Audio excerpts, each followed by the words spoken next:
خب سلام خدمت دوستان عزیز، خوش اومدین به چنل خودتون، چنل رزی گنگ. دوستان ما داخل چنل ما آنباکس کارت های کینگی فوتبال میذاریم. خب دوستان اومدیم تو این ویدیو دو تا بسته چمپس آنباکس کنیم، بسته تصویر رونالدو و مسی، ببینیم که کدوم کارت های بهتری بهمون میدن. خب دوستان چنل ما رو سابسکرایب کنین، لایک کنین، کامنت بذارین، از ما حمایت کنین تا تعداد ویدیوها بیشتر بشه. روزهای یه شنبه و سه شنبه ما ویدیو داریم، حمایت فراموش نشه. خب دوستان بریم سراغ آنباکس پک های چمپس 2025 کینگی. اول با رونالدو شروع میکنیم.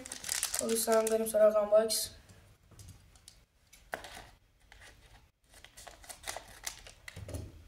خب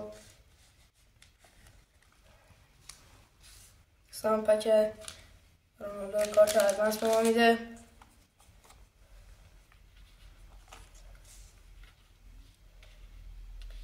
خب دوستان اینم بود از پک رونالدو. حالا بریم سراغ پک لیونل مسی، ببینیم پک لیونل مسی به ما چی میده. خب بریم سراغ آنباکس.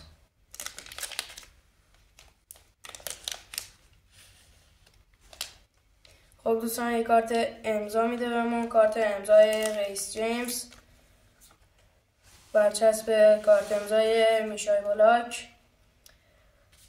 اینا بود از پک لیونل مسی. خب دوستان شما بگیم تو کامنت ها که کدوم پک عملکردش بهتر بود. خب دوستان اینا بود از آنباکس دو تا پک چمپس. دوستان حمایت کنید از چنل ما تا ویدیوهای بیشتری براتون بذاریم. خدا نگهدار تا ویدیوهای بعد.